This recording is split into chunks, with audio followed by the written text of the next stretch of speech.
کیا سورہ رحمان سے بیماریوں کا علاج ہوتا ہے؟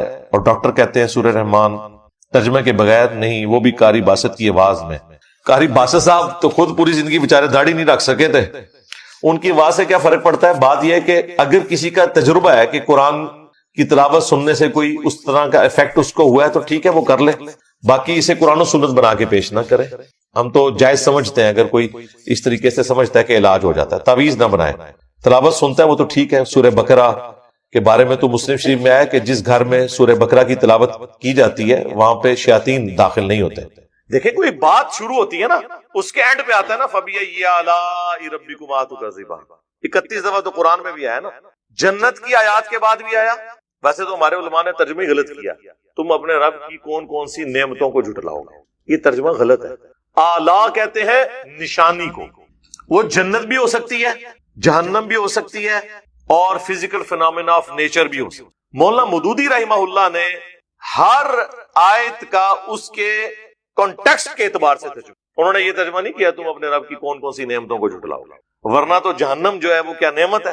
اخرج منہم اللؤلؤ والمرجان، پچھلی دفعہ ذکر ہوا تھا کہ اللہ تعالیٰ نے سمندروں کو ملایا ہے اور ان کے درمیان ایک ان سین بیریئر، ایک آڑ رکھ دی ہے، اور میں نے بتایا تھا کہ آپ یوٹیوب کے اوپر جا کے اگر لکھیں، الاسکا ایک جگہ ہے امریکہ میں، وہاں پہ پیسیفک اوشن اور اٹلانٹک یعنی بحر اوکیانوس اور بحر الکاہل یہ آپس میں ملتے ہیں، اور ایک کا پانی جو ہے وہ بلو کلر کا ہے اور ایک کا گدلے کلر کا ہے، مسٹرڈ کا تقریباً کلر کا، لیکن وہ آپس میں میچ نہیں کرتے، ایک دوسرے کے اندر داخل نہیں ہوتے، بلکہ الگ الگ دور تک ان کی لکیر کئی کلومیٹرز تک نظر آتی ہے۔ اور اس کے اندر اللہ تعالیٰ کی ایک حکمت ہے، ادھر کی جو مچھلیاں ہیں وہ ایک خاص انوائرمنٹ میں رہ رہی ہیں، وہ اس انوائرمنٹ میں زندہ نہیں رہ سکتی، حالانکہ پانی ہے، لیکن ان کی ڈینسٹی کا فرق اللہ نے ایسا رکھ دیا کہ وہ آپس میں مکس نہیں ہوتی۔ تو اسی کانٹیکسٹ میں اگلی آیات آ رہی ہیں کہ ان سمندروں میں سے موتی اور مرجان یعنی یہ قیمتی پتھر بھی انہی کے اندر سے نکلتے ہیں۔ فَبِأَيِّ آلَاءِ رَبِّكُمَا تُكَذِّبَانِ، تو اے جن و انس کے بھاری گروہ، تم اپنے رب کی قدرت کی کون کون سی نشانیوں کو جھٹلاؤ گے۔ اس آیت کے اوپر میں نے پچھلی دفعہ بھی ڈسکشن کی تھی کہ یہ عموماً ترجمہ ہمارے جو علماء ہیں انہوں نے کیا ہے کہ تم اپنے رب کی کون کون سی نعمتوں کو جھٹلاؤ گے، یہ ترجمہ غلط ہے۔ اس کا ترجمہ صرف مولانا مودودی رحمہ اللہ تعالیٰ نے صحیح کیا، انہوں نے یعنی کانٹیکسٹ کے ساتھ سرکمسٹانسز کے مطابق جو آیات تھی اس کے اعتبار سے ہر دفعہ اس کا ترجمہ ڈیفرنٹ۔ اگر تو اللہ کی نعمت کا ذکر ہو رہا ہے تو نعمت کا انہوں نے ذکر کر دیا، اگر اللہ تعالیٰ کی کوئی فزیکل فینومینا آف نیچر قانون قدرت تذکیر بھی آلاء اللہ، قدرت کی بڑی بڑی نشانیاں، تو وہاں قدرت کا ذکر کیا۔ اگر اللہ تعالیٰ کے غضب کا ذکر ہوا ہے تو اس اعتبار سے اس کا ترجمہ کیا۔ وَلَهُ الْجَوَارِ الْمُنْشَآتُ فِي الْبَحْرِ كَالْأَعْلَامِ، اور اسی کے زیر فرمان ہے وہ جہاز، بحری جہاز جو سمندروں میں پہاڑوں کی مانند بلند نظر آتے ہیں۔ یعنی پرانے وقتوں میں آپ اگر آج بھی ہالی ووڈ کی جو پرانے سٹائل کی رومن امپائر کی فلمیں انہوں نے بنائی ہوئی ہیں نا، اس میں آپ دیکھیں تو وہ بڑی بڑی کشتی ہیں بادبان والی، جن کے بڑے بڑے بادبان ہیں جو کہ ہوا کے زور کے اوپر چلتے، وہ دور سے دیکھنے سے پہاڑوں کے مانند نظر آتی ہیں اس زمانے میں بھی۔ اب تو خیر بحری جہاز خود ہی پہاڑ جتنے بڑے ہیں، اتنے بڑے بڑے، تو اللہ تعالیٰ ان کو اپنی طرف منسوب کر رہا ہے کہ یہ میرے ہیں، اس لیے کہ اللہ تعالیٰ نے کریشن ایکس نہیلو کی، اس کا جتنا بھی مٹیریل ہے وہ انسان نے ڈیولپ ضرور کیا ہے، پیدا نہیں کیا۔ کریشن ایکس نہیلو تو ہو ہی نہیں سکتی، عدم ماس سے وجود وہ صرف اللہ بخشتا ہے۔ ہم تو جو قدرت کی دی ہوئی مادی چیزیں ہیں ان کو یوٹیلائز کر کے بوئنگ 747 یا ٹائٹینک بحری جہاز بنا لیتے ہیں، اس اعتبار سے یہ ساری چیزیں اللہ کی۔ اور دوسرا اس اعتبار سے کہ جتنے فزیکل فینومینا آف نیچر ہیں، قانون قدرت ہیں،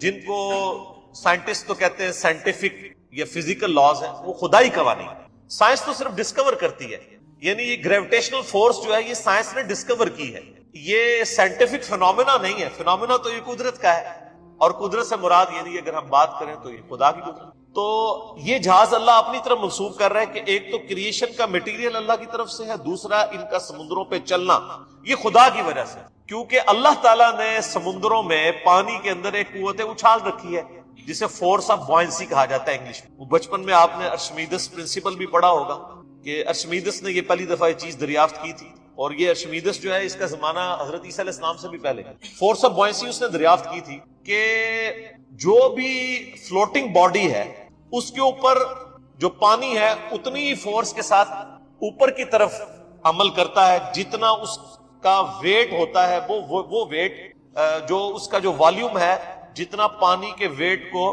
ڈسپلیس کرتا ہے. یعنی اگر ایک بحری جہاز ہے یا کوئی بھی جو ہے وہ تیرنے والی چیز ہے، اس کو جب پانی میں رکھا جاتا ہے تو کچھ حصہ اس کا پانی میں ڈوبتا ہے اور باقی باہر رہتا ہے. مکمل ڈوب جائے تو وہ ڈوب گئی نا، وہ ظاہر فورس آف بوئنسی سے بڑھ جاتی ہے اس کی جو ویٹ ہے. جو فلوٹنگ باڈیز ہیں ان کا جتنا حصہ پانی میں ڈوبا ہوتا ہے تو پانی میں ڈوبنے کی وجہ سے اتنے ایریے سے پانی جو ہے وہ ڈسپلیس ہو جاتا ہے. بحری جہاز جتنا ڈوبا ہوگا اتنے حصے میں پانی تو نہیں ہوگا، بحری جہاز کا وہ حصہ ہوگا. تو وہ جتنا پانی وہ ڈسپلیس کرتا ہے نا، اس پانی کو اگر تولا جائے تو اس پانی کا جتنا وزن بنتا ہے نا، اس وزن کے برابر پانی فورس سے اوپر کی طرف فلوٹنگ باڈی کو دھکیلتا ہے. اگر وہ فورس اس بحری جہاز کے وزن سے زیادہ ہے تو بحری جہاز تیرے گا، اگر وہ فورس جو ہے وہ اس سے کم ہے تو ڈوب جائے گا. اس لیے آپ دیکھیں سوئی ڈوب جاتی ہے اور ہزاروں ٹن بحری جہاز جو ہے وہ تیرتا ہے، کیونکہ اس کا والیوم اتنا ہوتا ہے کہ وہ پانی اتنا ڈسپلیس کرتا ہے کہ اتنا ہی. اب سوئی کا تو والیوم بڑا تھوڑا سا ہوتا ہے نا، والیوم کی نسبت اس کا ویٹ زیادہ ہوتا ہے سوئی. اسی سوئی کو اگر آپ چپٹا کر کے ایک چھوٹی سی باریک سی پلیٹ بنا دیں اسٹیل کی تو وہ تیر جائے گی، کیونکہ اس کا والیوم بڑھ گیا. تو یہ ہے ارشمیدس پرنسپل.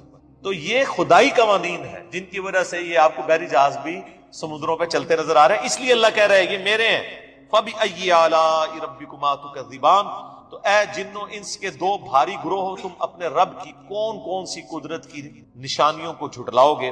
کل من علیہا فان، ہر اس کو فنا ہے، ہر اس نے ختم ہو جانا ہے جو اس زمین پہ ایگزسٹ کرتا ہے. اس کائنات کے اندر جو ایگزسٹنس ہے وہ بھی، اور اس زمین کے اوپر جتنے لوگ آباد ہیں، چاہے وہ جتنی بھی اسپیشیز ہیں، ایک نہ ایک دن سب کو موت آنی ہے. اور باقی کس نے رہنا ہے؟ وہ یبقا وجہ ربک ذو الجلال والاکرام، اور باقی رہے گی تیرے رب کی ذات جو بڑی عظمت اور احسان کرنے والی ہے، اکرام کرنے والی ہے. ویسے لفظی تو ترجمہ ہے تیرے رب کا چہرہ باقی رہے، لیکن ظاہر ہے کہ اس پہ ہم تعویل کرتے ہیں کہ چہرے سے مراد اللہ تعالیٰ کی ذات.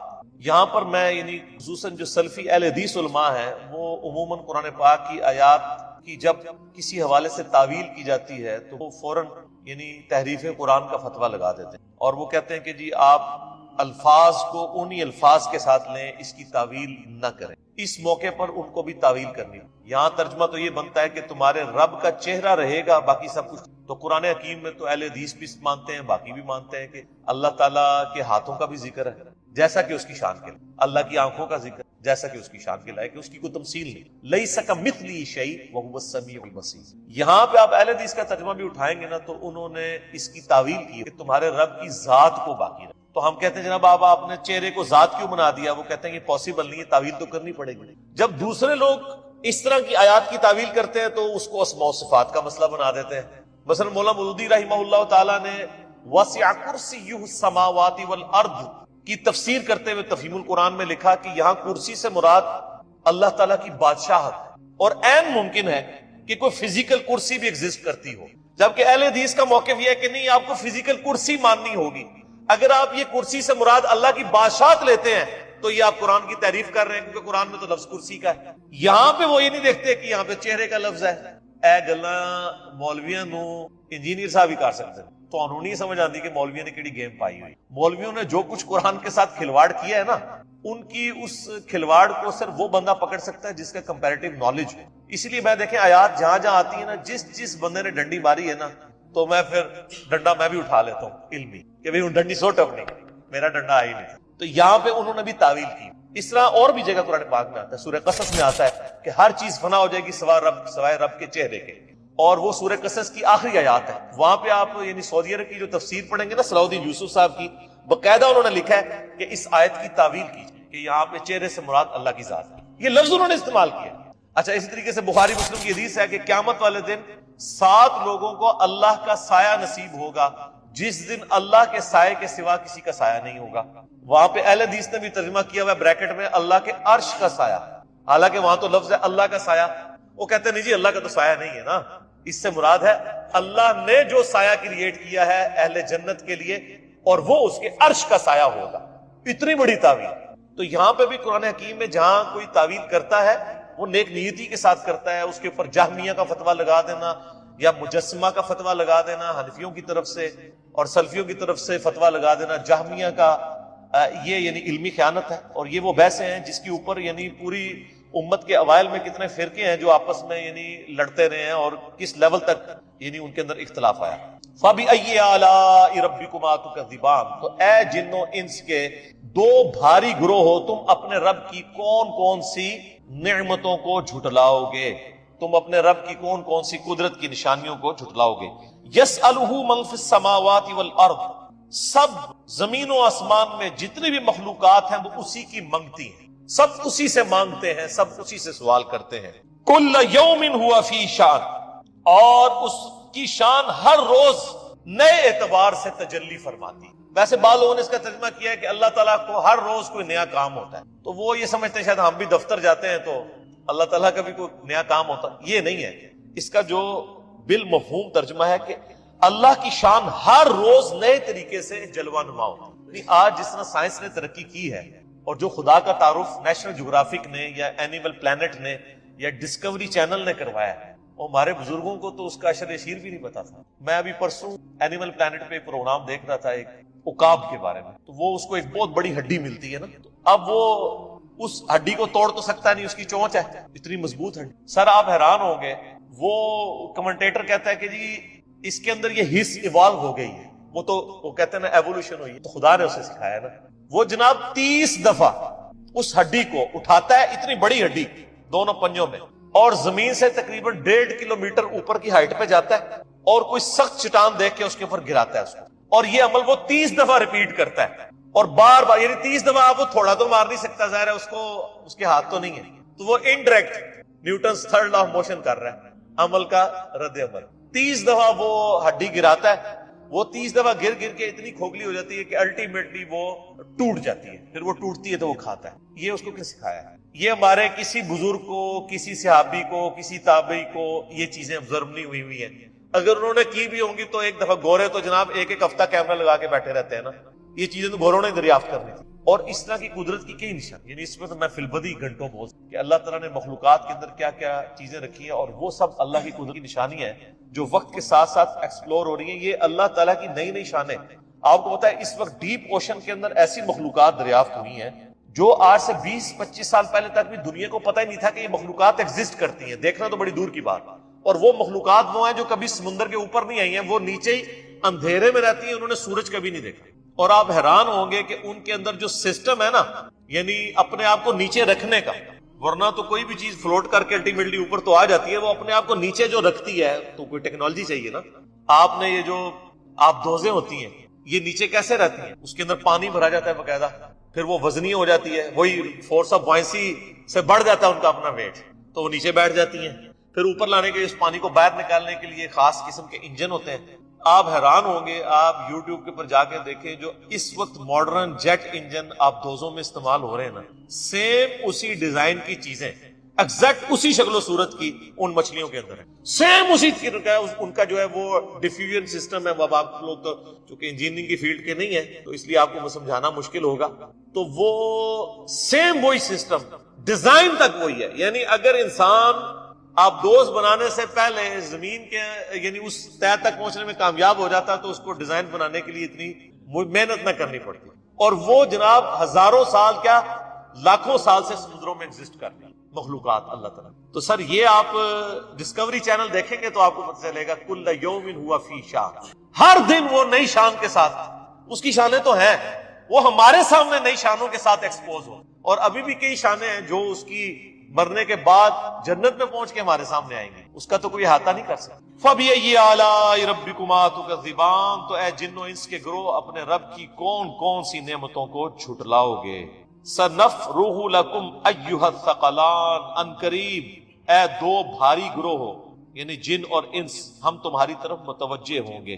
یہاں پہ یعنی اب وہ ذکر آ رہا ہے جو میں کہہ رہا تھا نا، فَبِأَيِّ آلَاء میں جو تثنیہ کا صیغہ آیا ہے کہ تم دو گروہ، تم دو گروہ، تم دو گروہ. وہ دو گروہ کون سے ہیں؟ جانور ہیں، انسان ہیں، فرشتے ہیں، جنات ہیں، کون ہیں؟ اب وہ یہاں پہ ٹروتھ ریویل ہونے لگا ہے سورہ الرحمن کے اس پورشن میں کہ وہ دو بھاری گروہ ہیں جن کو اللہ تعالیٰ نے سوچنے سمجھنے کی صلاحیت بھی دی اور حق اور باطل کا مادہ بھی ان کے اندر رکھا. اپنی ول سے وہ اپنے رب کو چوائس کریں. وہ دو ہی مخلوقات ہیں، جن اور انسان. فرشتوں میں صرف حق کا مادہ ہے، ان کے اندر صرف نیک اعمال کرنے کا مادہ اللہ نے رکھا ہے، برائی کا وہ سوچ بھی نہیں کرنا تو دور کی بات۔ یہ دو با اختیار مخلوقات ہیں، وما خلقت الجن والانس الا لیعبدون۔ تو ہم عنقریب تمہاری طرف متوجہ ہوتے ہیں، یعنی اپنی گفتگو کا روئے سخن تمہاری طرف کرتے ہیں۔ فَبِأَيِّ آلَاءِ رَبِّكُمَا تُكَذِّبَانِ، تو تم دونوں گروہ اپنے رب کی کون کون سی قدرت کی نشانیوں کو، نعمتوں کو جھٹلاؤ گے۔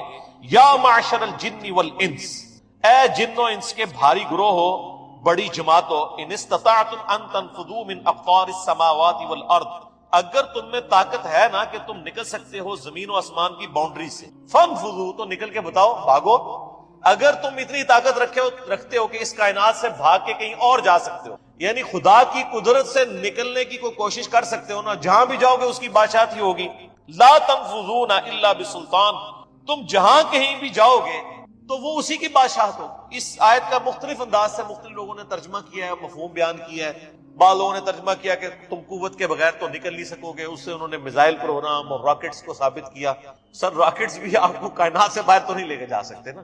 اصل اس کا ترجمہ یہ ہے لا تنفذون الا بسلطان، تم نکل کر کہیں بھی چلے جاؤ اسی کی سلطانیت، اسی کی بادشاہت ہو، تم جہاں مرضی چلے جاؤ۔ ہم تو پہلے آسمان سطح تک نہیں پہنچ سکے۔ آپ کو پتا ہے کہ سب سے قریب ترین گلیکسی جو ہے نا زمین کے، وہ 9 ارب نوری سال کے برابر ہے، دور ہے 9 ارب جو ہے لائٹ ایئرز۔ اور سر ایک لائٹ ایئر یہ ہوتا ہے کہ روشنی جو ہے نا وہ 1 سال تک سفر کرتی رہے نا تو جتنا فاصلہ طے کرے گی وہ 1 لائٹ ایئر ہے۔ 9 ارب سال تک روشنی سفر کرتی رہے، اور روشنی جو ہے گھوڑے کی رفتار سے یا بوئنگ کی رفتار سے یا ایئر بس کی رفتار سے نہیں چلتی۔ روشنی کی رفتار اتنی ہے کہ روشنی 1 سیکنڈ میں زمین کے 2.5 چکر لگا سکتی، 7 چکر 40,000 کلومیٹر سرکمفرنس ہے، یعنی 300 kilometre per second, 3 lakh kilometre per second, 1,86,000 میل فی سیکنڈ، 3 لاکھ کلومیٹر روشنی 1 سیکنڈ میں طے کر، 3 لاکھ کلومیٹر، یعنی زمین تو مکی جائے گی سیکنڈ وچ ہی، زمین کے 7 چکر 1 سیکنڈ میں لگا سکتی ہے پوری زمین میں۔ اتنی تیز رفتاری سے چلنے والی چیز 9 ارب سال تک چلتی رہے تو وہ پہلی گلیکسی تک پہنچے گی، اور اس طرح کی 250 ارب گلیکسیز ہیں۔ اور ارب کا فگر میں نے آپ کو بتایا تھا کہ اگر آپ 24 گھنٹے گنتی گنتے رہے نا تو 25 سے 30 سال چاہیے 1 ارب گننے کے لیے، اتنا بڑا فگر ہے۔ تو اللہ تعالیٰ ماتا نکل کے بتاؤ نا، اللہ کی بادشاہت ہے۔ فَبِأَيِّ آلَاءِ رَبِّكُمَا تُكَذِّبَانِ، تم اپنے رب کی قدرت کی کون کون سی نشانیوں کو جھٹلاؤ گے۔ يُرْسَلُ عَلَيْكُمَا شُوَاظٌ مِّن نَّارٍ، بھیجا جائے گا تم پر آگ کا شعلہ، وَنُحَاسٌ فَلَا تَنتَصِرَانِ، اور دھواں، پھر تم بچ کے کہیں نہیں جا سکو گے۔ اللہ تعالیٰ فرماتا ہے اگر تم اس کائنات سے نکلنے کی کوشش کرو گے، اللہ کے لیے کوئی مسئلہ ہے؟ ایک آگ کا شعلہ بھیجوں، ایک شہاب ثاقب بھیجوں، تباہ و برباد کر دے ہر چیز۔ شہاب ثاقب تو بہت بڑی چیز ہے، تیز رفتاری سے اڑنے والی چیز کو تو چھوٹی سی چیز بھی ہٹ کر جائے۔ آپ پتہ پرندوں کی وجہ سے یہ جہاز جو ہے وہ تباہ ہو جاتے ہیں، حالانکہ وہ تو ہارڈ چیز بھی نہیں۔ اس کے اوپر ہالی ووڈ نے کئی ایک فلمیں بنائی بھی ہوئی ہیں جن میں وہ یعنی شہاب ثاقب سے دیکھتے ہیں کہ بڑی بڑی انہوں نے جو اسپیس شٹلز لانچ کی ہیں جو اینیمیٹڈ مووی سے اعتبار سے، تو وہ فوراً تباہ و برباد ہو جاتی ہے۔ فَبِأَيِّ آلَاءِ رَبِّكُمَا تُكَذِّبَانِ، تم اپنے رب کی کون کون سی قدرت کی نشانیوں کو جھٹلاؤ گے اے جن و انس کے گروہ۔ فَإِذَا انشَقَّتِ السَّمَاءُ فَكَانَتْ وَرْدَةً كَالدِّهَانِ، اب قیامت کا ذکر آ رہا ہے کہ پھر جب پھٹ جائے گا آسمان تو سرخ ہو جائے گا جیسا کہ رنگا ہوا سرخ چمڑا ہوتا ہے۔ فَبِأَيِّ آلَاءِ رَبِّكُمَا تُكَذِّبَانِ، فَيَوْمَئِذٍ لَا يُسْأَلُ عَنْ ذَنبِهِ إِنسٌ وَلَا جَانٌ، تو اس دن انسان اور جن سے اس کے گناہ کے بارے میں نہیں پوچھا جائے گا، یعنی گناہ کے بارے میں پوچھنے کی ضرورت ہی نہیں ہوگی، شکلیں بتا رہی ہوں گی۔ سورہ آل عمران میں آتا ہے نا کہ جو نیکوکار ہیں ان کے چہرے روشن ہوں گے اور جو بدکار ہیں ان کے چہرے سیاہ پڑے ہوئے ہوں گے۔ تو یہ ان معنوں میں ہو رہا ہے، ویسے تو پوچھ گچھ ہوگی، مراد یہ ہے کہ پوچھنے کی ضرورت کوئی نہیں ہوگی، لیکن یہ اللہ تعالیٰ کے عدل کا تقاضا ہے کہ وہ حساب کتاب کرے گا۔ ادروائز ضرورت نہیں، اس کو تو پتا ہے کہ کس کو دوزخ میں بھیجنا ہے، بلکہ وہ جس نے خود جانا ہے اس کو بھی پتا ہے میں نے کیا کرتوت۔ تو وہ اللہ تعالیٰ اس کا ذکر کر رہا ہے کہ کسی انسان کسی جن سے پوچھنے کی ضرورت نہیں ہے۔ فَبِأَيِّ آلَاءِ رَبِّكُمَا تُكَذِّبَانِ، يُعْرَفُ الْمُجْرِمُونَ بِسِيمَاهُمْ، مجرم اپنے چہروں سے ہی پہچان لیے جائیں گے۔ فَيُؤْخَذُ بِالنَّوَاصِي وَالْأَقْدَامِ، تو ان کو پیشانی کے بالوں اور ٹانگوں سے پکڑ کے گھسیٹا جائے گا، پکڑ لیا جائے گا۔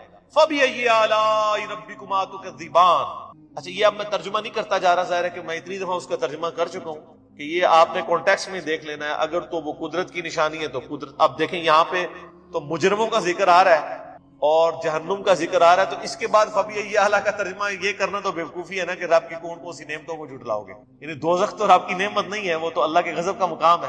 تو یہاں پہ مراد ہوگا کہ اللہ تعالیٰ کی قدرت کی، یعنی اللہ تعالیٰ پکڑنے پر قادر ہے، وہ چاہے تو اس دنیا میں بھی پکڑ سکتا ہے، لیکن وہ ڈھیل دیتا ہے تاکہ لوگ اللہ کی طرف رجوع کریں۔ ہذہ جہنم التی یکذب بها المجرمون، یہ ہے وہ جہنم جسے تم دنیا میں جھٹلایا کرتے تھے۔ یطوفون بینہا وبین حمیم آن، وہ گردش کرتے رہیں گے جہنم اور گرم کھولتے ہوئے پانی کے درمیان جو بہت گرم ہوگا، یعنی گرم پانی، وہاں پہ پیاس لگے گی، پہلے تو بھوک لگے گی تو کڑواہٹ والا ان کو زقوم کا درخت کھلایا جائے گا، اس کے بعد سخت پیاس لگے گی اتنی سخت کہ وہ پانی کو اوائڈ نہیں کر سکیں گے، لیکن پانی ہوگا اتنا زیادہ گرم کہ وہ چہرے کے قریب لے کے جائیں گے۔ تو قرآن پاک میں کئی جگہ یہ آیات آئی ہیں کہ ان کے چہرے کی کھال لٹک جائے گی، ان کی انتڑیاں جو ہے وہ جل جائیں گی۔ اللہم اجرنا من النار، اللہم اجرنا من النار، اللہم اجرنا من النار۔ فبأي آلاء ربكما تكذبان، تو تم اپنے رب کی ان غضب کی بڑی بڑی نشانیاں ان کو کیسے جھٹلا سکتے ہو؟ جن یہاں پہ یہ ترجمہ ہو، نعمت ترجمہ نہیں ہو، ٹھیک ہو گیا۔ وَلِمَنْ خَافَ مَقَامَ رَبِّهِ جَنَّتَانِ، اب سائملٹینیس کنٹراسٹ آ رہا ہے، اور جو ڈرتا ہے اپنے رب کے حضور پیشی سے کہ اسے مر کے اکاؤنٹیبل ہونا ہے اللہ کی بارگاہ میں، اس کے لیے تو دو جنتیں۔ فَبِأَيِّ آلَاءِ رَبِّكُمَا تُكَذِّبَانِ ذَوَاتَا أَفْنَانٍ، دونوں باغ پھلدار ٹہنیوں والے ہوں۔ افنان کہتے ہیں عربی زبان میں جو یعنی ٹہنیوں، تو یہ جو جنتیوں کے جو ان کو باغات دیے جائیں گے وہ پھلدار درخت ہوں گے ٹہنیوں والے۔ وہ تو پھر صحیح بخاری میں ڈیل آتی ہے نا کہ جنت میں ایک ایک درخت ایسا ہے کہ اگر ایک گھوڑ سوار 100 سال تک، صحیح بخاری میں آتا ہے 100 سال تک گھوڑے پہ بھاگتا رہے، اس کے سائے سے باہر نہیں نکلتا۔ یہ جناب سائز ہے ایک درخت کا، سر ایک درخت کا۔ تو کائنات پھر کتنی، بخاری مسلم میں آتا ہے جو سب سے آخر میں جنت میں جائے گا نا دوزخ سے نکال کے، وہ سب سے ادنا درجے کا جنتی ہوگا، لاکھوں کروڑوں سال دوزخ میں جلے گا، جب اس کے سارے گناہ دھل جائیں گے دوزخ کے عذاب کے عوض، اور آپ بس اس کے پلے صرف یہ نیکی ہوگی، اس نے زندگی میں ایک دفعہ لا الہ الا اللہ کہا ہوگا، بس یہ کلمہ اس نے پڑھ لیا، لا الہ الا اللہ محمد رسول اللہ، یا اپنے بھی وقت کے پیغمبر پہ جو اپنے زمانے میں امتوں کے تھے ان پہ ایمان لائے ہوں گے۔ تو جیسے ہی اس کو بخاری مسلم کے الفاظ ہیں دوزخ سے نکالا جائے گا، اللہ تعالیٰ فرمائے گا ہاں بھائی تیرے لیے زمین سے 10 گنا بڑی جنت۔ تو کہے گا یا اللہ تو خدا ہو کے میرے ساتھ مذاق کرتا ہے۔ تو بخاری مسلم کے الفاظ ہیں کہ اللہ تعالیٰ اپنی شان کے لائق مسکرائے گا اس کی بات کے اوپر، اللہ فرمائے گا مذاق نہیں کر رہا، حقیقت بات ہے کہ جو یہ روئے ارض، یہ جو میریکل پلانٹ ارتھ ہے، اس سے 10 گنا بڑی جنت ہے اس شخص کے لیے جو سب سے آخری درجے کا، اور سر جو شروع میں چلے جائیں گے ان کی جنتوں کا کون اندازہ لگا سکتا ہے۔ بخاری مسلم کے الفاظ ہیں کہ جنت میں ایک درجے والا اپنے سے اوپر والے درجے کو یوں دیکھے گا جیسے تم ستارے دیکھتے ہو، اور وہ فرق ایک نیکی کا ہوگا، ایک نیکی کا، اور یہ درجوں کا۔ یہ تو سر آپ ہمیں جب سائنٹسٹ بتا رہے ہیں نا گلیکسیز کی تعداد، اور بتا رہے ہیں جی 2.5 ارب گلیکسیز ہیں، اور ہر گلیکسی میں 300 ارب سے زیادہ سورج اور اس کے ساتھ زمینیں ہیں، تو یہ اللہ نے پورا انتظام کیا ہوا سر۔ اس وقت بھی جتنی کائنات ڈسکور ہو چکی ہے نا، اگر یہی جنتیوں میں بانٹ دی جائے نا تو یہ بھی اس سے بڑی ہے۔ اللہ نے تو کیا کچھ پیدا کر دیا، اسی لیے قرآن حکیم میں آتا ہے نا کہ تمہارے رب کے لشکروں کو کوئی نہیں جانتا اس کے، ہم تو یعنی مخلوقات کا احاطہ کر ہی نہیں سکتے جو کچھ اللہ نے پیدا فرمایا۔ تو اللہ تعالیٰ ہمارا ہے کہ ٹہنیوں والے درخت ہوں گے ان جنتوں کے، فَبِأَيِّ آلَاءِ رَبِّكُمَا تُكَذِّبَانِ فِيهِمَا عَيْنَانِ تَجْرِيَانِ، ان باغوں میں 2 چشمے جاری ہوں گے۔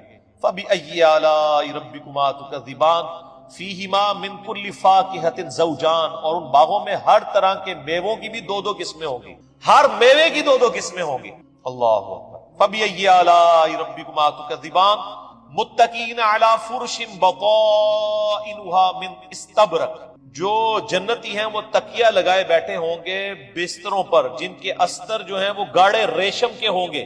وَجَنَ الْجَنَّتَيْنِ دَانٍ، اور دونوں باغوں کا پھل نیچا جھکا ہوگا۔ یہ نہیں ہے کہ جناب آپ وہ درخت اتنے بڑے بڑے ہیں تو جناب آپ کو کوئی سیڑھی لگا کے یا کسی ڈرون میں بیٹھ کے جانا پڑے، نہیں، ٹہنی لٹک رہی ہو، بلکہ اشارہ کریں گے تو ٹہنی اپنے پاس آ جائے گی اور آپ اس کو پھل کے توڑ کے کھائیں گے، کیونکہ جنت کو تو فنا نہیں ہے، آپ کے توڑ کے ختم ہوگا ایک اور وہاں پہ لگا۔ جنت میں کوئی چیز ختم نہیں ہونی سر، جتنا مرضی کھاؤ پیو، ختم کوئی چیز نہیں ہونی، جو آپ کھائیں گے نا آپ، اچھا، اور آپ کو بھی تکلیف سے آزاد کر دیا، کوئی پیشاب نہیں ہے، کوئی پخانہ نہیں ہے۔ بخاری مسلم کے الفاظ ہیں ایک خوشبودار ڈکار آئے گی سب کچھ ہضم، اور کوئی قبض والا معاملہ نہیں ہوگا، کوئی پیٹ خراب ہونے والا نہیں ہوگا، وہاں اپنے آپ لذت کے لیے کھائیں گے اور بھوک بھی نہیں ہوگی.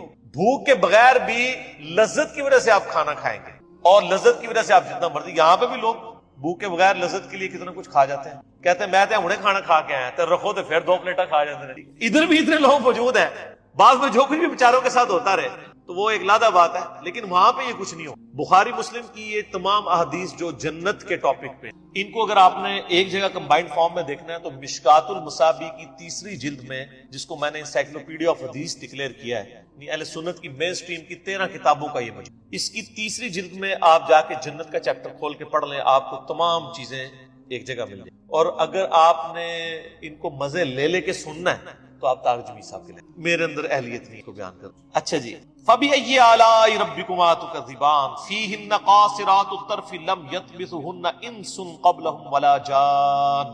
ان جنتوں میں نیچی نگاہوں والی حوریں ہوں گی جن کو نہ کسی انسان نے چھوا ہوگا نہ کسی جن نے اس سے قبل.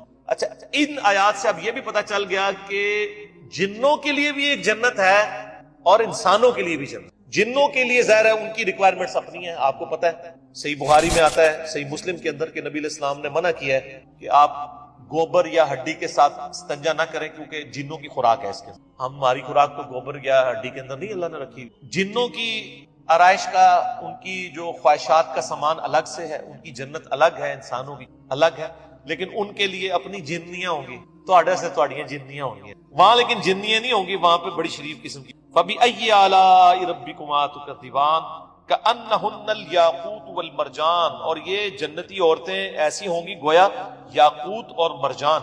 وہ تو صحیح بخاری میں آتا ہے کہ وہ یعنی ایسی ٹرانسپیرنٹ حوریں ہوں گی کہ ان کی جو پنڈلیاں ہیں، پنڈلیوں کے پیچھے ہڈیوں میں جو گودا ہے نا وہ بھی ٹرانسپیرنٹ نظر آ رہا ہوگا. یہاں پہ تو خیر ان چیزوں میں شاید کوئی اتنی اٹریکشن نہ ہوگی، کوئی شیشے کی کوئی حور بن کے سامنے آ جائے. وہاں کی ریکوائرمنٹس ڈیفرنٹ ہیں، وہاں کے لیے وہاں جا کے پتہ چلے گا. فَبِأَيِّ آلَاءِ رَبِّكُمَا تُكَذِّبَانِ هَلْ جَزَاءُ الْإِحْسَانِ إِلَّا الْإِحْسَانُ. احسان کا بدلہ بجز احسان کے کیا کچھ اور بھی ہو سکتا ہے؟ ہائے ہائے، یہ اللہ ہی کا ہی فضل ہے. سر اس آیت کا جو سوز و گداز ہے نا وہ ایک عربی سمجھ سکتا ہے. اللہ تعالیٰ فرماتا ہے کہ جس نے زندگی میرے لیے گزاری، جس نے میرے لیے دنیا میں تکلیفیں اٹھائیں، حلال و حرام کی تمیز کی، روکھی سوکھی کھا لی، میری وجہ سے اسے دنیا میں نمازوں کی مشقت اٹھانی پڑی، روزوں کی مشقت اٹھانی پڑی. جس نے اتنا احسان کیا ہے، اللہ پہ تو نہیں کیا لیکن اللہ تعالیٰ قدردان ہے. اللہ فرماتا ہے جس نے اس طرح کا احسان کیا ہو تو کیا اس کا بدلہ میری طرف سے احسان کے علاوہ کچھ اور ہو سکتا ہے کہ میں بھی اس کے ساتھ ویسے ہی احسان کروں؟ حالانکہ ہم نے اللہ پہ نہیں احسان کیا ہوا، لیکن یہ اللہ تعالیٰ کی قدر شناسی کہ وہ قدر کرتا ہے انسان کہ بتاؤ اس احسان کا، اس نیکوکاری کا بدلہ کیا نیکوکاری کے علاوہ کچھ ہو سکتا ہے؟ جو تم نے نیکوکاری کی تو میں تمہارے ساتھ وہی نیکوکاری کروں گا. یعنی مراد یہ کہ جنت ہو. فَبِأَيِّ آلَاءِ رَبِّكُمَا تُكَذِّبَانِ. تو اے جنوں انس کے گروہ، تم اپنے رب کی کون کون سی نعمتوں کو جھٹلاؤ گے. وَمِن دُونِهِمَا جَنَّتَانِ. ان 2 جنتوں کے علاوہ اور 2 جنتیں بھی تمہیں ملیں گی. فَبِأَيِّ آلَاءِ رَبِّكُمَا تُكَذِّبَانِ مُدْهَامَّتَانِ. 2 نہایت سرسبز اور شاداب گھنے قسم کی جنتیں، یعنی جہاں پہ گھنے قسم کے درخت ہوں گے. فَبِأَيِّ آلَاءِ رَبِّكُمَا تُكَذِّبَانِ فِيهِمَا عَيْنَانِ نَضَّاخَتَانِ. ان میں 2 چشمے ہوں گے جوش سے ابل رہے ہوں گے. وہ تو بخاری مسلم میں پھر ڈیٹیلز آتی ہیں نا کہ شہد کی نہریں الگ سے، دودھ کی الگ سے، شراب کی الگ سے، نہ ختم ہونے والی اور نہ خراب ہونے والی. سبحان اللہ والحمد للہ ولا الہ الا اللہ واللہ اکبر، بس اتنا ہی پڑھنا ہوتا ہے. یہ ولا حول ولا قوت الا باللہ کی حدیثیں الگ سے ہیں، لیکن صراط و تسبیح میں اتنا ہی پڑھنا ہوتا ہے، چاروں کلمات. حتیٰ کہ صحیح مسلم میں حدیث ہے، نبی علیہ السلام نے فرمایا یہ 4 کلمات مجھے ہر اس چیز سے بڑھ کر محبوب ہیں جن پہ سورج طلوع ہوتا ہے.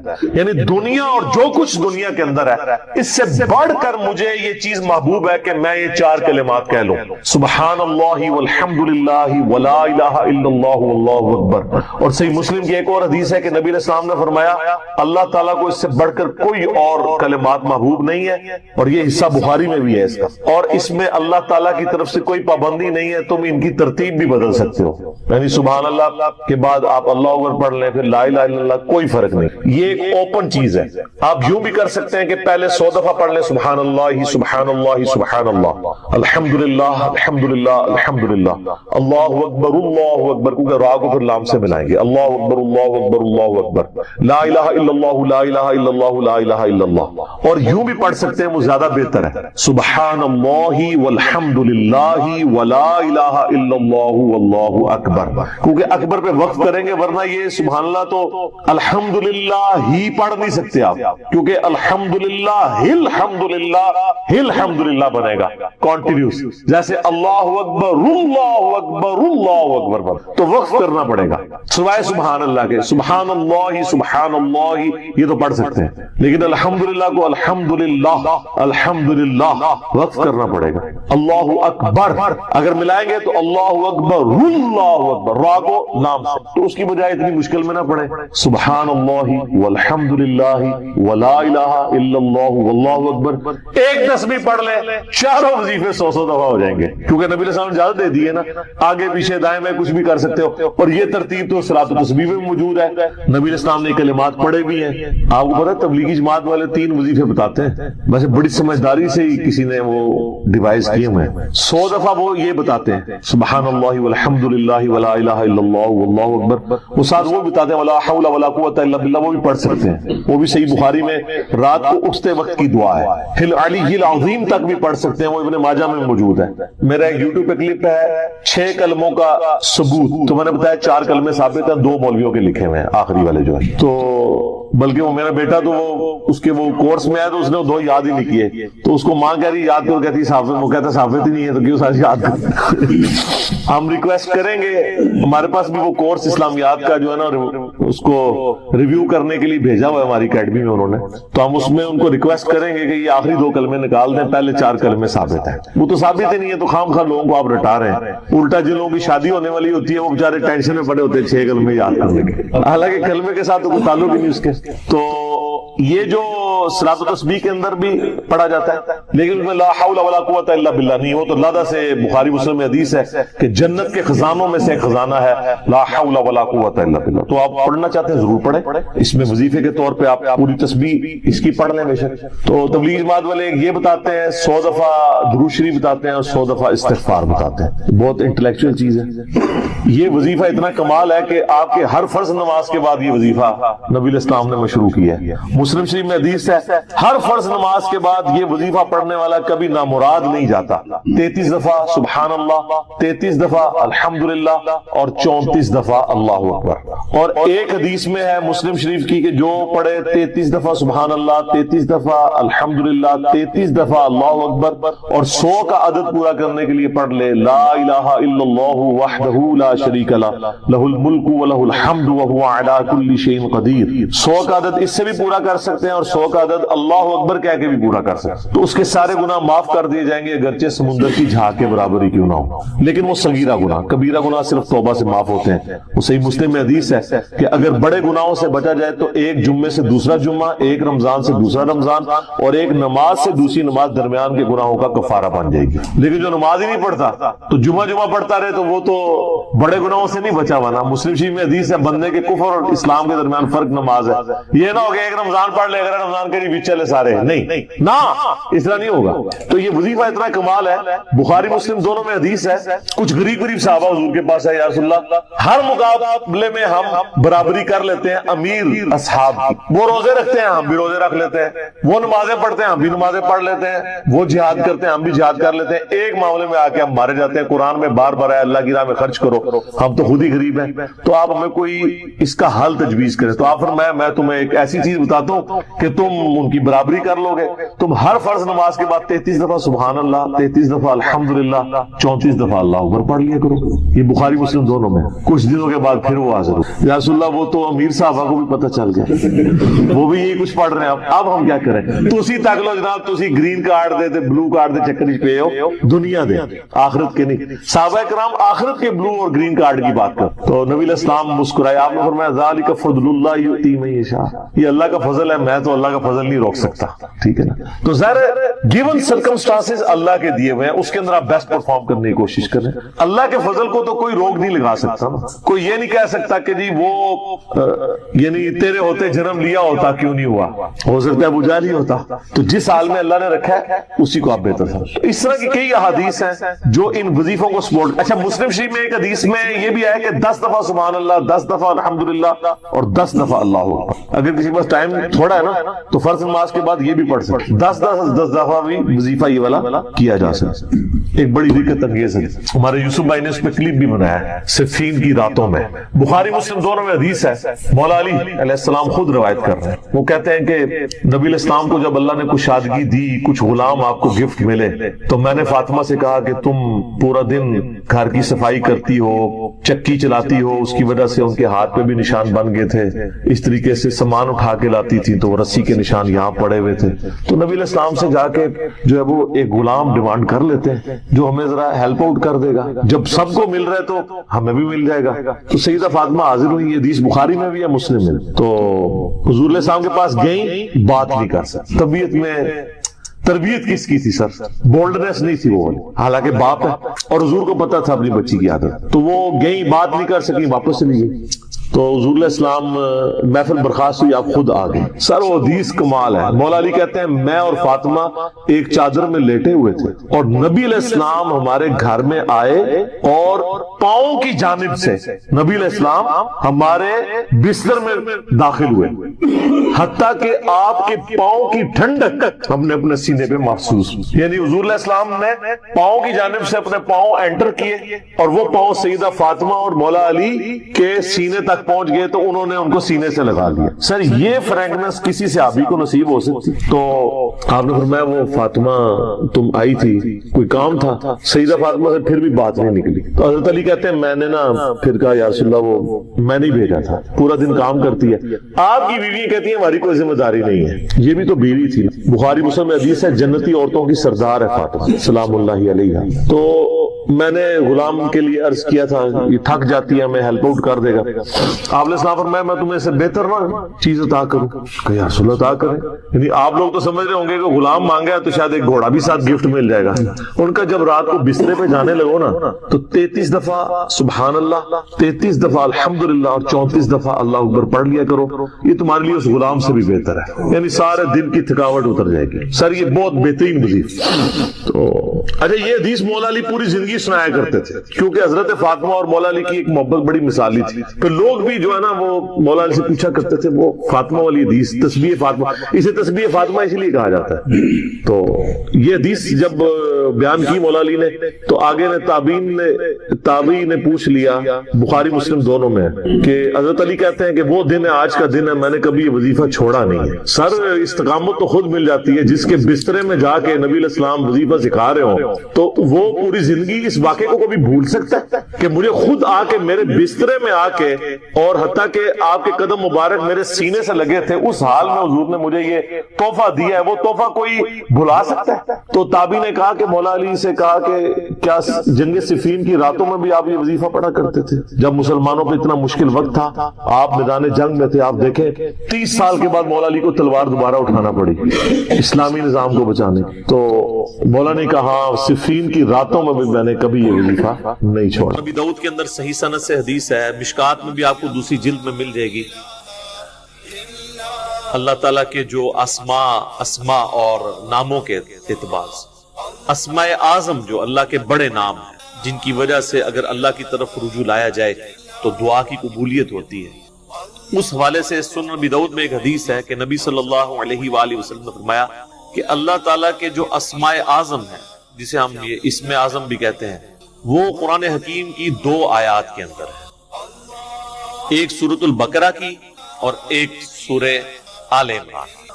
سورۃ البقرہ کی آیت ہے وَإِلَٰهُكُمْ إِلَٰهٌ وَاحِدٌ لَا إِلَٰهَ إِلَّا هُوَ الرَّحْمَٰنُ الرَّحِيمُ. اب اس میں ظاہر ہے پتہ چل گیا کون سے اسماء ہیں. اللہ آ گیا، الرحمن الرحیم، لا الہ الا اللہ بھی آ گیا. اور پھر آپ علیہ السلام نے آل عمران میں شروع کی آیات تلاوت کی. الف لام میم اللہ لا الہ الا هو الحی القیوم. تو الحی اور القیوم یہ بھی اسماء اعظم میں سے، اور حروف مقطعات بھی اس کے اندر آ گئے. جامعہ ترمذی میں ایک حدیث ہے 593 نمبر انٹرنیشنل نمبر کے مطابق، ایک شخص نے دعا میں جلدی کی اور اللہ تعالیٰ کی حمد کے بغیر ہی دعا کرنی شروع کر دی اور درود شریف بھی نہیں پڑھا. تو نبی صلی اللہ علیہ وآلہ وسلم نے فرمایا کہ اس سائل نے جلدی کی. پھر آپ نے بلا کے اسے فرمایا کہ جب بھی تم اللہ سے دعا کرو پہلے اس کی حمد کرو، اس کے بعد مجھ پر درود پڑھو اور پھر اللہ سے مانگو. اتنے میں ایک اور شخص آیا، اس نے خود بخود یہی عمل کیا. وہ ابن مسعود تھے رضی اللہ تعالیٰ عنہ. تو نبی علیہ السلام نے فرمایا سل تعطا، سل تعطا، تو مانگ تجھے دیا جائے گا، تو مانگ تجھے دیا جائے گا. تو دعاؤں کا پروٹوکول یہ ہے کہ جب بھی آپ دعا کریں پہلے اللہ کی حمد بیان کرنی ہے، اور حمد میں اسماء اعظم اس کے، اور اس کے بعد درود شریف. تو کوشش کریں کہ آپ یہ 2 آیات یاد کریں. سنن نبی داؤد کے اندر اسماء اعظم جو ہے موجود ہیں، مشکات کے اندر بھی یہ 2 آیات یاد کر لیں. ایک تو حدیث میں اس کا ذکر آ گیا، دوسرا قرآن کے اندر یہ موجود ہے وَإِلَٰهُكُمْ إِلَٰهٌ وَاحِدٌ لَا إِلَٰهَ إِلَّا هُوَ الرَّحْمَٰنُ الرَّحِيمُ. یہ سورۃ البقرہ اور سورہ آل عمران. الف لام میم اللہ لا الہ الا هو الحی القیوم. تو ان 2 سورتوں کے اندر نبی علیہ السلام نے فرمایا کہ اللہ تعالیٰ کے اسماء اعظم موجود ہیں. تو یہ آپ پڑھ لیں، اس کے بعد آپ درود شریف پڑھ کے تو دعا مانگیں. اس کے علاوہ بھی آپ جتنے اسماء اعظم ہیں، جیسا کہ سورۃ الحشر کی آخری 3 آیات ہیں واللہ الذی لا الہ الا هو، وہ سارے اللہ تعالیٰ کے تعریفی کلمات اس کے اسماء اعظم ہیں. وہ جس کو یاد ہیں وہ پڑھ کے اس کے بعد درود شریف پڑھ کے دعا مانگے. اب ان تسبیحات کو یاد کرنا بھی کوئی مشکل نہیں. تسبیحات فاطمہ سب کو آتی ہیں، 33 دفعہ ہم سب پڑھتے ہیں. بس صرف ایک واو لگانی ہے بیچ میں. سبحان اللہ والحمد للہ اور لا الہ الا اللہ پہلے آ جائے گا، ولا الہ الا اللہ واللہ. لا الہ الا اللہ ہمارا بیسک کلمہ ہے. تو یہ 4 کلمات ہیں جو آپ پڑھ لیں گے تو صلاۃ التسبیح کے اندر آپ کو اذکار اویلیبل ہوں گے. اب آتے ہیں صلاۃ التسبیح کی طرف. ایک دفعہ شوق اور محبت کے ساتھ درود شریف پڑھ لیجئے. اللہم صلی علی محمد وعلی آل محمد کما صلیت علی ابراہیم وعلی آل ابراہیم انک حمید مجید. اللہم بارک علی محمد وعلی آل محمد کما بارکت علی ابراہیم وعلی آل ابراہیم انک حمید مجید. بھائیو، صلاۃ التسبیح اہل سنت کی بڑی بڑی 4 کتب کے اندر صحیح سند کے ساتھ موجود ہے. سنن نبی داؤد میں انٹرنیشنل نمبرنگ کے مطابق 1297 نمبر حدیث، جامعہ ترمذی میں 481 نمبر حدیث، سنن ابن ماجہ میں 1386 نمبر حدیث، اور المستدرک للحاکم میں صحیح سند کے ساتھ 1192 نمبر حدیث. 4 کتابوں میں صلاۃ التسبیح کی فضیلت اور اس کا طریقہ موجود ہے. اور اس حدیث کو امام ذہبی رحمۃ اللہ علیہ نے بھی صحیح کہا، امام مسلم رحمۃ اللہ علیہ نے بھی صحیح کہا، امام ابو داؤد رحمۃ اللہ علیہ نے بھی صحیح کہا، اسی طریقے سے امام ابن حجر عسقلانی رحمۃ اللہ علیہ نے بھی صحیح کہا. اور دور حاضر میں بڑے بڑے جو علماء ہیں، شیخ احمد شاکر رحمۃ اللہ علیہ، شیخ البانی رحمۃ اللہ علیہ اور شیخ زبیر علی زئی رحمہم اللہ اجمعین، تمام کے نزدیک یہ حدیث صحیح ہے. اور آپ حیران ہوں گے یہ ان چند احادیث میں سے ہے جن احادیث کے دفاع پر محدثین نے پوری کتابیں لکھی. کیونکہ کچھ لوگوں کو یہ حدیث ہضم نہیں ہوئی کہ اتنی بڑی فضیلت کیسے ہو سکتی ہے ایک نماز کی. اور میں سمجھتا ہوں ہو سکتی ہے، یہ نماز شیطان پڑھنے ہی نہیں دیتے. تو کچھ لوگوں نے اس پہ جرح کی تو محدثین نے مستقل کتابیں لکھی اس حدیث کے دفاع پر. لہذا الحمدللہ اہل سنت کے تمام محدثین کا، جو بڑے بڑے محدثین ہیں ہمارے اسلاف، ان کا اس پر اتفاق ہے کہ حدیث بالکل صحیح سند کے ساتھ موجود ہے. اور خصوصاً امام ابو حنیفہ رحمۃ اللہ علیہ کے جو شاگرد خاص ہیں، اور امام بخاری رحمۃ اللہ علیہ کے دادا استاد ہیں سیدنا عبداللہ ابن مبارک رحمۃ اللہ علیہ المتوفى 181 ہجری، جو بہت بڑے محدث ہیں، وہ اس حدیث حدیث جو صلاۃ و تسبیح ہے اس کی کافی وہ ڈیفینڈر ہیں، اور اس کے سارے مسائل جامع ترمذی میں ان سے نقل کیے گئے ہیں امام ترمذی نے ایک واسطے سے۔ وہ امام ترمذی کے بھی پردادا استاد ہے، کیونکہ امام بخاری امام ترمذی کے استاد ہیں، اور عبداللہ ابن مبارک امام بخاری رحمۃ اللہ علیہ کے دادا استاد ہیں، بخاری اور مسلم میں ان سے احادیث ہیں، لہذا 481 نمبر حدیث جامع ترمذی میں عبداللہ ابن مبارک سے لی انہوں نے سارے مسائل صلاۃ و تسبیح کے سمجھنے کے لیے، وہ آج انشاءاللہ ساتھ ڈسکس بھی ہو جائیں گے۔ بھائیو، امام کائنات سید الاولین والآخرین شفیع المذنبین رحمۃ للعالمین سیدنا و مولانا امام اعظم محمد رسول اللہ صلی اللہ علیہ وسلم نے اپنے چچا عباس ابن عبد المطلب رضی اللہ تعالی عنہ کو مخاطب کر کر ارشاد فرمایا۔ حدیث کا ریفرنس میں پہلے دے چکا 4 کتابوں سے، اب ورڈ بائی ورڈ، لفظ بائی لفظ میں یہ الفاظ پڑھنے لگا ہوں تاکہ آپ کو اس کا ٹیسٹ بھی فیل ہو۔ آپ صلی اللہ علیہ وسلم نے اپنے چچا سے فرمایا، چچا جان کیا میں آپ کو کچھ عنایت نہ کروں؟ کیا میں آپ کو کوئی تحفہ پیش نہ کروں؟ کیا میں آپ کو اس عمل کی وجہ سے 10 خصلتوں والا اچھا انسان نہ بنا دوں؟ یہ 10 خصلتیں اس میں آ جائیں گی، جوڑوں کی شکل میں 5 جوڑے آئیں گے اور وہ 10 خصلتیں بن جائیں۔ میں گنتا جاتا ہوں۔ تو پھر آپ صلی اللہ علیہ وسلم نے ارشاد فرمایا کہ جب اے چچا جان آپ یہ عمل کر لیں گے تو نمبر 1 اللہ آپ کے اگلے اور پچھلے، نمبر 2 پرانے اور نئے، نمبر 3 جان بوجھ کر کیے یا انجانے میں، نمبر 4 چھوٹے اور بڑے کبیرہ، اور نمبر 5 چھپے ہوئے اور ظاہر تمام گناہ معاف۔ اب یہ 5 جوڑیاں آئیں اور 10 خصلتیں جو آپ صلی اللہ علیہ وسلم نے ارشاد فرمائی تھی وہ اس میں پوری ہوگی الحمدللہ۔ مجھے بتائیں یہ فضیلت آج تک کسی عمل کے لیے سنی؟ صرف 50 منٹ سے 1 گھنٹے کا عمل، اگر آہستہ آہستہ کریں، تھوڑی سپیڈ سے کریں تو 40 منٹ۔ اللہ۔ پھر آپ صلی اللہ علیہ وسلم نے ارشاد فرمایا، چچا جان 4 رکعتیں اس طرح ادا کریں نفل نماز کہ ہر رکعت میں سورۃ الفاتحہ اور ایک سورت پڑھیں، اور جب آپ قرات سے فارغ ہو جائیں تو قیام کی حالت میں یہ کلمات 15 دفعہ پڑھیں، سبحان اللہ والحمد للہ ولا الہ الا اللہ واللہ اکبر۔ بس یہ ایک جگہ ہے جہاں پر 15 دفعہ پڑھنا ہے، باقی پوری نماز میں 10 دفعہ، قیام میں 15، سورت سے فارغ ہونے کے بعد رکوع میں جانے سے پہلے۔ پھر آپ رکوع میں جائیں اور رکوع میں انہی کلمات کو 10 مرتبہ دہرائیں، پھر رکوع سے اٹھ جائیں اور 10 بار یہی کلمات پڑھیں، پھر سجدے میں جائیں اور ان کلمات کو 10 دفعہ پڑھیں، پھر سجدے سے سر اٹھائیں، یعنی دونوں سجدوں کے درمیان جو جلسہ ہے اس میں 10 مرتبہ پڑھیں، پھر دوسرے سجدے میں جائیں اور اس میں 10 مرتبہ اس تسبیح کو پڑھیں، پھر سجدے سے سر اٹھائیں اور قیام میں جانے سے پہلے یعنی جلسہ استراحت کے اندر دوسرے سجدے کے بعد پھر بیٹھ جائیں، جو ہم بیٹھتے ہیں لیکن عام نمازوں میں اس میں کچھ تسبیحات نہیں پڑھی جاتی، لیکن صلاۃ و تسبیح میں اس دوسرے جلسہ استراحت میں یہ 10 دفعہ پڑھیں گے، تو یہ کل ایک رکعت میں 75 مرتبہ ہو جائیں گے۔ اس طرح ان 4 رکعتوں میں یہ عمل دہرائیں تو کتنا ہو گیا؟ 75 ضرب 4 300 مرتبہ یہ عمل ہو جائیں گے۔ اور پھر آپ صلی اللہ علیہ وسلم نے پھر 5 باتیں ارشاد فرمائیں، چچا جان ہو سکے تو یہ نماز روزانہ ادا کر، اگر روزانہ نہ ادا کر سکے تو ہر جمعے کو ادا کر، ہر جمعے کو ادا نہ کر سکے تو ہر مہینے میں 1 مرتبہ ادا کر، اگر ہر مہینے نہ پڑھ سکے تو ہر سال میں 1 مرتبہ، اور اگر سال میں 1 مرتبہ بھی نہ پڑھ سکے تو چچا جان زندگی میں 1 دفعہ اس نماز کو۔ اللہ، آپ اندازہ کریں، آپ صلی اللہ علیہ وسلم کی ذرا ترغیب کا انداز دیکھ، روزانہ نمبر 1، نمبر 2 نہیں پڑھ سکتے تو جمعے کے جمعے، نمبر 3 مہینے کے مہینے، نمبر 4 سال میں 1 مرتبہ۔ اب رمضان شریف کا مہینہ ہے، اس میں تو ہمیں توفیق ہو جانی چاہیے سال میں 1 مرتبہ، اس کیٹیگری میں تو ہم فعال کر ہی جائیں کہ سال میں 1 دفعہ، یا رمضان کے ہر جمعے میں پڑھ لیں، سال میں 1 دفعہ، نہیں تو کہا کہ زندگی میں چچا 1 دفعہ نماز یہ ضرور پڑھ لیں۔ کیا انداز ہے ترغیب، الحمدللہ۔ اب اسی کانٹیکسٹ میں آخر میں صلاۃ و تسبیح سے ریلیٹڈ 8 صحیح احکام و مسائل بیان کروں گا تاکہ اس میں جو اختلافی مسائل ہیں وہ بھی کور ہو جائیں، جو کیوریز ہیں وہ بھی ریزالو ہو جائیں، لیکن ایک دفعہ طریقے کو ریپیٹ کر لیتے ہیں۔ قیام کی حالت میں ہم نے 15 دفعہ رکوع میں جانے سے پہلے یعنی سورت ملانے کے بعد اس کو پڑھنا ہے، سبحان اللہ والحمد للہ ولا الہ الا اللہ واللہ اکبر۔ اس کے بعد رکوع میں جانے کے بعد رکوع کی تسبیحات پڑھنے کے بعد وہ آگے آ بھی جائے گا، 10 دفعہ پڑھنا۔ ہو جائے. کتنے ہو گئے؟ 25. پھر رکوع سے سر اٹھا کر ربنا لک الحمد کہہ کر 10 دفعہ 35. پھر سجدے میں سبحان ربی الاعلی کے بعد 10 دفعہ 45.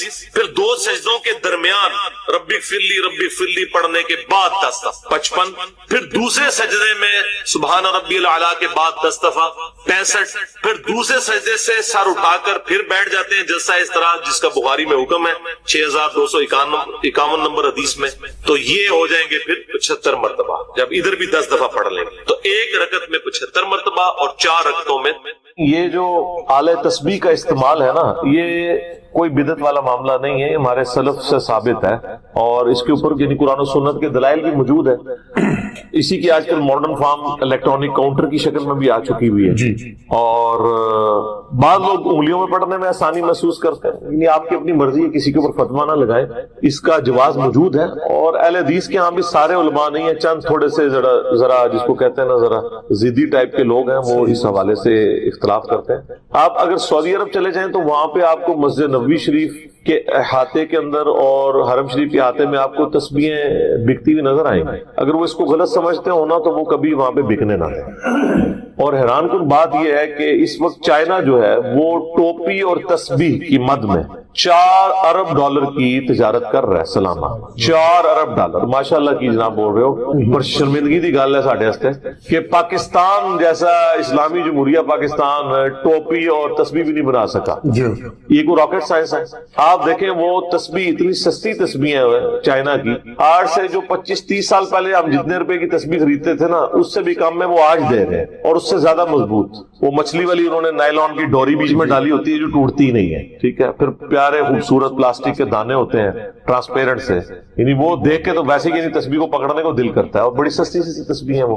ہم تو یہ لکڑی کی استعمال کرتے ہیں، اس میں ذرا زیادہ آسانی فیل ہوتی ہے، باقی کوئی بھی استعمال کر سکتے ہیں. الیکٹرانک کاؤنٹر بھی آج کل آ گیا ہے، لوگوں نے یعنی وہ انگلیوں میں ڈالا ہوتا ہے، اس پہ پڑھ رہے ہوتے ہیں. اس میں آسانی رہتی ہے، اسلام میں اس کی کوئی ممانعت نہیں ہے. کچھ اذکار ہے ہی ایسے ہیں کہ جو آپ الیکٹرانک کاؤنٹر یا تسبیح کے بغیر کرنا آپ کے لیے مشکل ہے. جیسے 100 کی تسبیحات ہیں، وہ بعض کا کنسنٹریشن کے ساتھ آپ انگلی پہ بیٹھ کے ایک دفعہ نہیں کر سکتے. سوائے جیسے تسبیحات فاطمہ ہے جو ہر نماز کے بعد آپ نے 100 کا عدد پورا کرنے کے لیے 33 دفعہ سبحان اللہ، 33 دفعہ الحمدللہ، 34 دفعہ اللہ اکبر جو بخاری مسلم میں آتا ہے، یا ایک طریق میں صحیح مسلم کے آتا ہے کہ تینوں 33 دفعہ 99 ہو گیا. اور 100 کا عدد پورا کرنے کے لیے لا الہ الا اللہ وحدہ لا شریک لہ لہ الملک ولہ الحمد وہو علی کل شیء قدیر جو پڑھے گا تو اللہ تعالیٰ اس کے سارے گناہوں کو معاف کر دے گا، اگرچہ سمندر کی جھاگ کے برابر ہی کیوں نہ ہو. لیکن یہ گناہ صغیرہ ہوں گے، جو بڑے گناہ ہیں وہ توبہ سے معاف ہوتے ہیں. صغیرہ گناہ نیکیوں سے خود بخود دھلتے جاتے ہیں، نماز پڑھنے سے بھی دھل جاتے ہیں. جو بڑے بڑے گناہ ہیں ان کے لیے توبہ کرنا واجب. اور اکثریت بڑے گناہوں کی آپ دیکھ لیں، چوری، زنا، قتل، وعدہ خلافی، جھوٹ، یہ سب کے سب جو ہے یہ بڑی بڑی وعیدیں جن کے اوپر آئی ہیں، سب کے سب گناہ کبیرہ ہیں. وہ صرف توبہ سے معاف ہو، وہ نیک اعمال کرنے سے معاف نہیں ہوتے آٹومیٹکلی. تو بہرحال یہ جو وظائف ہیں یہ تو کرنا آسان ہوتے ہیں. لیکن اب جس طرح آیا ہے صحیح بخاری مسلم میں کہ نبی علیہ السلام فرمایا جو 100 دفعہ صبح پڑھ لے سبحان اللہ وبحمدہ اور 100 دفعہ شام کو، تو قیامت کے دن کوئی شخص اس سے بڑھ کے عمل میں نہیں آ سکتا سوائے اس کے جس نے اس سے بڑھ کر یہ وظیفے کو پڑھا ہو. اسی طرح کی فضیلت لا الہ الا اللہ وحدہ لا شریک لہ لہ الملک ولہ الحمد وہو علی کل شیء قدیر کے بارے میں بخاری مسلم میں آتی ہے. اب یہ جو وظیفہ ہے وحدہ لا شریک لہ والا، اس کو آپ 100 دفعہ پڑھنے کے لیے آپ کو ایک ٹائم چاہیے اور انگلی پہ آپ پکڑ کے بیٹھے ہیں تو بندہ تھک ہی جاتا ہے. اس کی بجائے کاؤنٹر پہ کرنا یا تسبیح پہ کرنا آسان ہے. تو اسلام میں اس کی اجازت موجود ہے. ابو داؤد اور ترمذی کے اندر حدیث موجود ہے، نبی صلی اللہ علیہ وآلہ وسلم نے فرمایا کہ انگلیوں پر پڑھا کرو، ہاتھوں کی انگلیاں تمہاری ذکر کی گواہی دے گی قیامت والے دن، ان کو بلوایا جائے گا. اس حوالے سے انگلیوں پہ پڑھنا یعنی ایک افضل عمل ہے کہ انگلیوں پہ گواہی دی جائے گی. لیکن اس سے یہ بھی بات ثابت ہوئی کہ پھر دونوں ہاتھوں کی انگلیوں پہ پڑھے نا. میں کیا صرف یہ چاہتا ہوں کہ میرا دایاں ہاتھ ہی گواہی دے، بایاں بھی دے. رفع الیدین بھی میں دونوں ہاتھوں سے ہی کرتا ہوں نا، صرف دایاں ہاتھ سے تو نہیں کرتا. اور یہ کوئی ناپسندیدہ کام تو ہے نہیں ہے. جو احادیث آتی ہے کہ نبی علیہ السلام پسندیدہ کام دائیں طرف سے مطلب فرماتے تھے، تو ذکر کرنا تو پسندیدہ کام ہی ہے نا، دائیں سے بھی کریں بائیں سے بھی کریں. وہ کہتے ہیں جی دائیں پہ ہونا چاہیے. صحیح بخاری میں حدیث ہے نبی علیہ السلام کرتا جب پہنتے تھے تو دائیں طرف سے شروع کرتے تھے، تو پھر بائیں طرف کی آستین نہیں پہنتے تھے، صرف دائیں پہنتے تھے. بھائی بھی پہنتے تھے نا، اور شروع دائیں سے کرتے تھے نا. تو آپ بھی تسبیحات دائیں ہاتھ سے شروع کریں، بائیں پہ ختم کریں. ہم نے تو دیکھا اس میں ذرا آسانی رہتی ہے آپ کو یاد رکھنے میں، جب دائیں سے شروع کر کے بائیں پہ ختم کرتے ہیں. بعض اوقات انسان کو ایمبیگوس بھی ہو جاتا ہے معاملہ جب آپ ایک ہاتھ پہ 2 دفعہ کر رہے ہوتے ہیں. تو بعض اس وظیفے کو بھی جو تسبیحات فاطمہ سلام اللہ علیہا ہے اس کو بھی تسبیح پہ شمار کر لیتے ہیں الیکٹرانک کاؤنٹر میں. بالکل ٹھیک ہے, اس کے اندر کوئی حرج نہیں ہے, آپ کر سکتے ہیں جو آپ کو آسانی ہے. علی بھائی اگلا سوال ہے, نماز میں درود ابراہیمی کے بعد ہم لوگ تو بچپن ہی سے بس ایک ہی دعا پڑھ رہے ہیں, ربی جعلنی مقیم الصلاۃ ومن ذریتی, جبکہ صحیح بخاری اور صحیح مسلم میں ایک دوسری دعا کا حکم ہے جس میں 4 چیزوں کے خلاف اللہ تعالیٰ کی پناہ مانگی جاتی ہے. ہماری پرانی نمازوں کا کیا بنے گا؟ پلیز کوئی حل ضرور بتا دیں, شکریہ. پہلی بات ہے کہ پرانی نمازوں میں تو اپنے باپوں کو روئے نہ جنہوں نے آپ کو ادھورا دی. دیکھیں یہ بڑا کریٹیکل مسئلہ ہے, بخاری اور مسلم دونوں میں حدیث ہے. نبی علیہ السلام اما عائشہ کہتی ہیں سلام اللہ علیہا اور باقی کی حساب سے حدیث ہے کہ نبی علیہ السلام ہمیں نماز کے تشہد میں 4 چیزوں کے اگینسٹ اللہ کی پناہ مانگنے کا حکم دیتے تھے. حکم کے الفاظ تو بڑے سخت ہیں, اور حتیٰ کہ صحیح مسلم میں ایک طریق کے اندر آتا ہے کہ طوس تابعی جو عبداللہ ابن عباس کے شاگرد تھے, بخاری مسلم کے حدیثوں کے راوی ہیں, وہ یہ کہتے تھے کہ جو شخص ان 4 چیزوں کے اگینسٹ تشہد میں اللہ کی پناہ نہیں مانگتا تو میرے نزدیک اسے نماز ہی دوبارہ پڑھنی چاہیے. اتنی سختی, تو بھول چوک معاف ہے, پہلے جو کچھ ہو چکا وہ معاف ہے. یہ جو ان کی سختی ہے یہ بھی تاکید کے لیے. ویسے تو کوئی تشہد کے بعد درود شریف پڑھ لے تو اس کی نماز کامل ہے, دعائیں سنت میں آتی ہیں, فرائض میں نہیں آتی. لیکن طوس تابعی رحمہ اللہ کا یہ موقف تھا, چونکہ نبی اسلام نے حکم دیا ہے نماز میں پڑھنے کا, اس کو حکمیہ لینا چاہیے. تو بخاری مسلم الفاظ ہیں 4 چیزوں کے شر سے, مختلف الفاظ کے ساتھ ہیں, وہ چیزیں 4 ہی ہیں. اللہم انی اعوذ بک من عذاب جہنم ومن عذاب القبر ومن فتنة المحیا والممات ومن شر فتنة المسیح الدجال. یعنی جہنم کے اگینسٹ اللہ کی پناہ, عذاب قبر کے اگینسٹ اللہ کی پناہ, زندگی اور موت کے فتنے کے اگینسٹ اللہ کی پناہ, اور دجال جس کا دجل سے ایمان والوں کو اللہ ہی بچائے, آمین ثم آمین, اس کے اگینسٹ اللہ کی پناہ. یہ 4 چیزوں کے شرط تھے. باقی یہ بات صحیح ہے کہ بخاری شریف میں الفاظ ہیں جب تم تشہد میں درود شریف پڑھ چکو اس کے بعد جو چاہو اپنے رب سے مانگو. اس کے تحت صرف یہ دعا نہیں, یہ دعا تو ہے بیٹم لیول پہ کمپلسری. اس کے بعد آپ کو جو دعائیں یاد ہیں کتاب و سنت میں عربی زبان کے اندر دعائیں معصورہ کو کہتے ہیں, وہ پڑھے. اس میں ایک دعا تو آپ ضرور پڑھیں جو بخاری مسلم دونوں میں کہ نبی علیہ السلام نے, انس بن مالک کہتے ہیں اور کوئی دعا پڑھے نہ پڑھے یہ دعا آپ نے زندگی بھر نہیں کبھی چھوڑ. اللہم ربنا آتنا فی الدنیا حسنہ وفی الآخرۃ حسنہ. اس سے پرفیکٹ دعا ہی کوئی نہیں. اے اللہ مجھے دنیا میں بھی بھلائیاں عطا فرما اور آخرت میں بھی بھلائیاں عطا فرما, اور سب سے بڑی بھلائی آخرت کی کیا؟ وقنا عذاب النار, آگ کے عذاب سے. یہ اس سے بڑی کوئی دعا نہیں ہے, اور سب دنیا کے ہر کام کے لیے یہ دعا ہے. کسی کی اولاد نہیں ہو رہی تو یہ ہے, کسی کی نوکری کا ایشو ہے یہ ہے, کسی کو بیماری کا ایشو ہے یہ ہے, بھلائی ہے. اور مسلم شریف میں بڑی پیاری حدیث ہے صحابی کے بارے میں آتا ہے صحیح مسلم میں کہ وہ اتنے کمزور ہوئے گویا کہ چڑیا کی طرح ڈھانچہ ہوا. تو نبی علیہ السلام ان کی عادت کے لیے گئے. آپ کو اندازہ ہو گیا کہ اس نے کوئی کام ڈالا. آپ تو اللہ سے کیا مانگتا ہے؟ اس نے عرض کیا اللہ کے رسول میں تو اللہ سے یہ مانگتا ہوں کہ اللہ جو تو نے مجھے آخرت میں عذاب دینا ہے نا دنیا ہی میں دے دے. سبحان اللہ, کیا تم اللہ کے عذاب کو برداشت کرنے کی طاقت رکھتے ہو؟ یہ تم کیوں کہہ رہے ہو کہ اللہ جو مجھے آخرت میں عذاب دینا دنیا میں دے دے؟ وہ دنیا میں بھی اللہ کا عذاب تو کوئی نہیں برداشت کر سکتا. اور تمہیں تو چاہیے تھا تم دعا کرتے اللہم ربنا آتنا فی الدنیا حسنہ وفی الآخرۃ حسنہ وقنا عذاب النار. یہاں ویسے صوفیاء کہتے ہیں کہ ان کو جوئیں پڑی رہتی تھی, کوئی جو نیچے گرتی تھی پھر اوپر رکھ لیتے تھے. یہ گند مند دین نہیں ہے اسلام. اسلام میں تو یہ ہے کہ آپ نے اللہ سے بھلائیاں مانگا. تو نبی اسلام میں بھلائی مانگتے, صحابہ کہتے ہیں اس نے وہ دعا پڑھی, وہ اس طرح صحیح ہو گیا جیسے ایک چوزا جب پیدا ہوتا ہے اس کے بعد میں پر نکلاتے ہیں زندہ ہو جاتا ہے, وہ اس طرح وہ اپنی بیماری سے باہر نکل آیا. یہ دعا اپنے تشہد میں پڑھی. ایک اور دعا ہے جو سیدنا ابوبکر نے حضور سے مانگ کے لی. دیکھ لیں صحابہ کرام تو مانگتے بھی تھے تو کیا مانگتے. صحیح بخاری میں حضرت ابوبکر نے کہا یا رسول اللہ, یعنی آپ علیہ السلام نے ترغیب دلائی ہے تشہد میں دعاؤں کی, تو مجھے کوئی ایک خاص دعا ایسی دے دیں جو میں. آپ صلی اللہ علیہ وآلہ وسلم نے ان کے لیے دعا ان کو کرنی. اللہم انی ظلمت نفسی ظلما کثیرا ولا یغفر الذنوب الا انت فاغفر لی مغفرۃ من عندک وارحمنی انک انت الغفور. یہ دعا پڑھ. اس کے علاوہ کئی دعائیں ہیں, رب اجعلنی ضرور پڑھے. میں تو بلکہ کہتا ہوں ربی جعلنی مقیم الصلاۃ ومن ذریتی ربنا وتقبل دعا، اس میں ماں باپ کے لیے، اولاد کے لیے دعا ہے. ایک اسپیسیفکلی اپنے ماں باپ کے لیے دعا کریں جو قرآن میں اللہ نے حکم کہی ہے، رب ارحمہما کما ربیانی صغیرا، اے رب ان دونوں پہ رحم فرما جس طرح بچپن میں انہوں نے مجھ پہ رحم کیا. یہ دعا پڑھو. اور سر ایک اور دعا بھی یاد ضرور کریں، میں نے بڑی دفعہ اس کی ترغیب دلائی ہے، خدا کے لیے اب اس کو سیریسلی. مشکات شریف میں 748 نمبر حدیث ہے، یہ مجھے زبانی یاد ہو گیا ہے نمبر بتا کے، ترمذی کے حوالے سے. جامعہ ترمذی میں سورہ صاد کی تفسیر میں یہ آیت ہے، یہ والی حدیث ہے. مشکات میں کتاب المساجد چیپٹر میں پہلی جلد میں 748 نمبر حدیث ہے. نبی علیہ السلام نے جب اللہ کی خواب میں زیارت کی تو انہوں نے اللہ تعالیٰ سے وہ دعا مانگی. جب نبی علیہ السلام کو اللہ نے کہا مانگ، کیا مانگتا؟